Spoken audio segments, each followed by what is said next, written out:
Hi, and welcome to the Planet Driven Brands podcast. In this show, we will be discussing with our guests how brands they represent can help in the drive to build a better, more sustainable and safer planet. We will highlight brands as drivers for change and the role they play as influencers.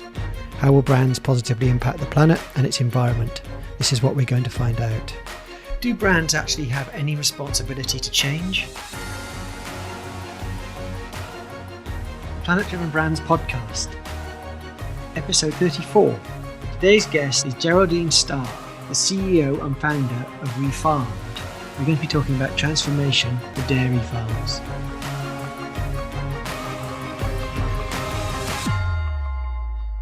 Hi Geraldine, so nice to meet you and thank you so much for coming on to our show. Could you give us a quick introduction, please?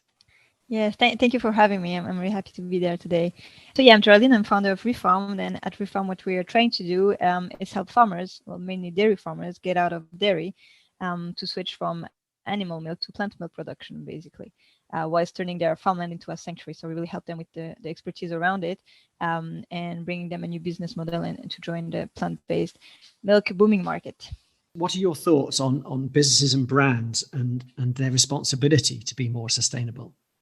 Yeah, I think definitely they need to do much more. It needs to be like in the heads of all directors and try to really go this route and really always keep that in mind when we take decisions, when we decide. It's easier not to. I've had it as well because, for example, we decided to sell the plant milk in glass bottles, but that's something that is really difficult and we reuse them. So we need to get them back to reuse them.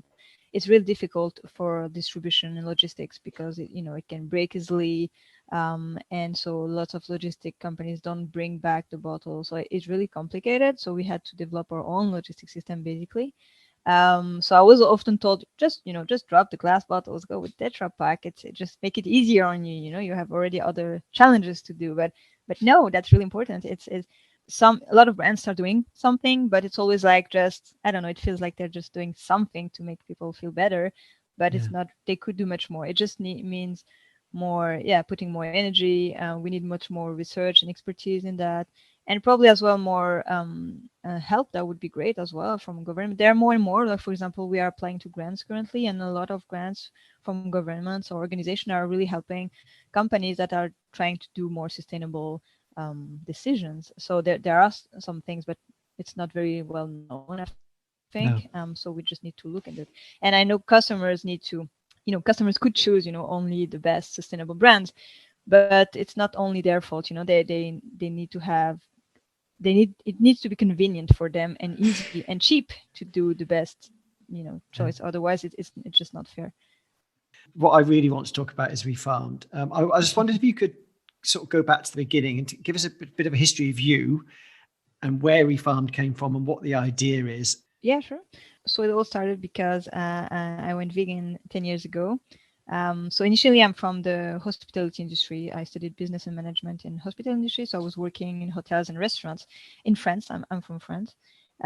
So it's kind of, when I started becoming vegan, so for ethical reasons, it was kind of conflicting because I was working in a grill house, so it's really the opposite of that. So I decided to quit and tried. So the last basically 10 years, I tried to find my way. I worked on different projects. I built my online vegan online shop in France. I worked on an ethical green event planner company with my husband and other people. We tried to create a sustainable vegan village in Portugal. So there were lots of different things like that. And like thing I always had in my mind since the beginning was, okay, one day I want to have my own sanctuary, care for animals and all that and save animals. It's great to have sanctuaries and to save animals, but we cannot just continue saving all these animals if the farming industry continues, to breed billions of lives into this industry every year. It's just, it's never ending. So we need to have more impact on this and just stop this production. Yes. So that's where I just realized, farms would be actually the best place to be sanctuaries because they already have the structure, the infrastructure, they have the the land, they have the animals. You don't need to move the herds around. They have the people that know how to care for them on a daily basis, which most of us vegans don't, So I was like, that's great, a great idea. And each farm that becomes a sanctuary means it's one farm less that's going to be breeding other animals into this industry. So we have a direct impact on animal exploitation there. yeah, I was also aware, obviously, about the plant-based food market, especially the plant milk market that was like, really booming this last years. So it just clicked. I was like, okay, we're going from dairy milk to plant milk, and we just switched the farmers to that. So it's not such a big of a shift. They're still doing milk. And yeah, that's really how it started. We needed to develop a recipe, our own recipe, find machinery. We needed to handle the whole, distribution, marketing, everything for the farmers, find farmers, transition those farmers. And so in 2020, we started 3 farms on the oat milk production. So what's really important for us is that the product is made locally with local ingredient, and we only sell it locally as well. So we're not shipping around the world. So it's a fresh product, that Mhm. you need to keep in the fridge. That comes in glass bottle. We don't use, like most brands, any lab-made enzymes, or because for oats you need enzymes, or sugars, or add oils, or any additives. It's really a fresh, really artisan, natural product. So to really give as well back this kind of role that farmers have to provide with such a quality level. I want to go through the conversations that you had with the farmers. Was it something you had to really persuade them, or were these people who really wanted to talk to you anyway? Yeah. So initially, when I started the whole idea, I really thought, yeah, we would need to go out, and kind of convince farmers. But that's like, like they say, the chicken egg problem is like, how do you convince them if you don't have like success stories already? It's like Mm. difficult.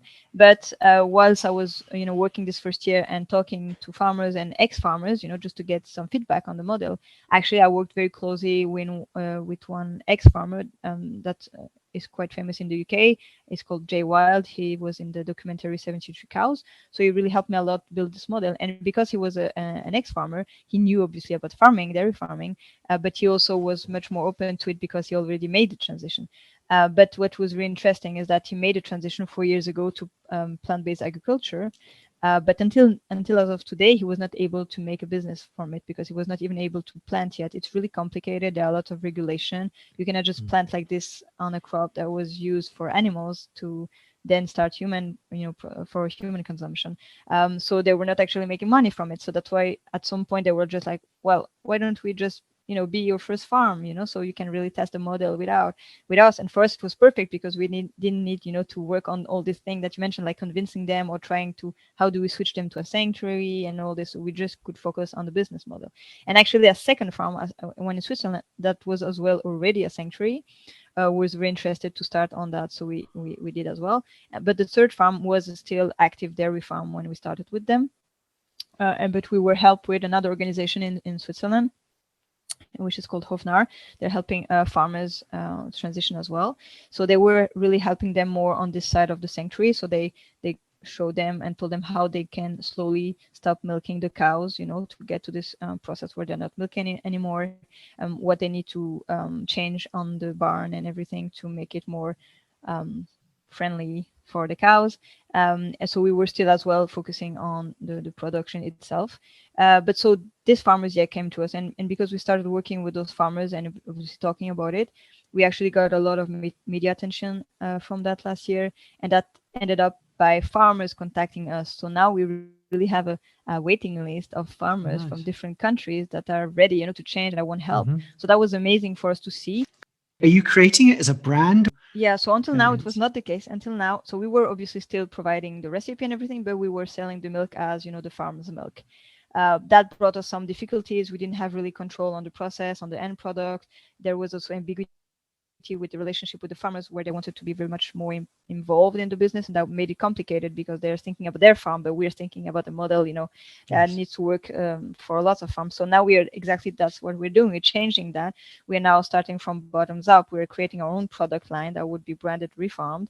So also for customers, that they know that no matter where they're gonna buy Refarmed milk or Refarmed cheese, it's gonna be same quality, same taste, and that's really important. And also it gives us more, leverage towards farmers because we can tell them, look, we have this, products, people love it.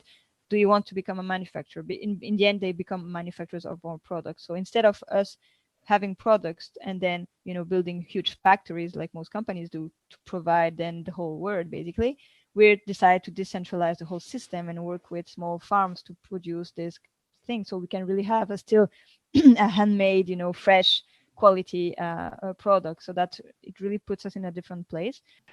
as we both know, in this world that we're trying to create, there's often pushback from traditionalists and conservatives. Are you getting a lot of negativity from those farmers that just don't want anything to do with it? I must say until now, no, really not. I think mostly because our position is that we are not trying to convince farmers. We're not trying to go out there and tell them that's the solution. We are only helping farmers who want to be helped. So, if someone tells, oh, that's, it's not a good model, I'm like, no problem, then it's not for you. We're helping those that want to be helped. And there's so many. We might reach a point where at some point we might convince because we already helped all those that want to be helped. But I don't think so, because the more we're going to help farmers that want to be helped, the more it's going to be talked about, the more other farmers will see success in there and want to change. So I think it's just going to help move all this farm shift movement much faster. And we already have that. Like, we're talking with farmers that are not ready yet. They first want to see, a few success stories.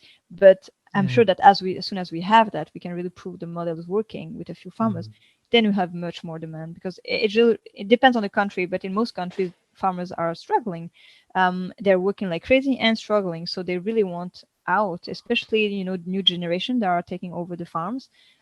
They don't want to do the same, they want to do differently. And what's great, what I like, and I think lots of farmers like in our model, is that we allow them to not do something totally different. They keep the farm, they keep this, heritage, they keep the animals. They can still, it's true, they love their animals, so they can keep, taking care of their animals and all that. And I have a little bit of an agenda behind it, is that, even farmers that are not making the change for ethical reasons, some might just make it for business reasons, or we have a lot that make it for environmental reasons. They start to realize, the impact.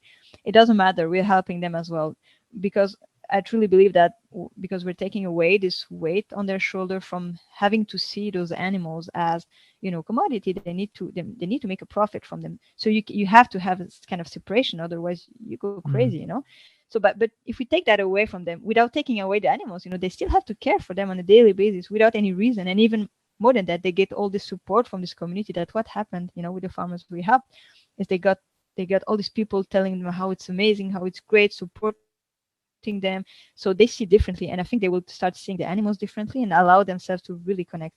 And I think for the plant-based or the vegan movement, there's no better advocate than those farmers, because if even they say it's wrong, nobody can say anything about that. They are the ones who are making it. So that's my little agenda behind it. I love it. I wish you so much luck with it. It's such an amazing concept. Thank you for having me. It was really nice chatting with you. You too. Thank you. Thank you. Bye. Thank you for listening. We hope you enjoyed the show. The Planet Driven Brands podcast is the brainchild and copyright of Nick Jones and is broadcast in partnership with theplanetsagency.com. Planets Agency is a partnership of consultants and communications experts who build planet-driven brands. During the series of shows, we'll be hearing from more experts, and we would love for you to be involved. Please do comment or come back to us with questions. We'll be happy to engage. If you wish to be notified when our episodes are broadcast, please subscribe on the website. If you'd like to be part of the show, we'd love to hear from you. We look forward to many more entertaining episodes. Thanks again for listening.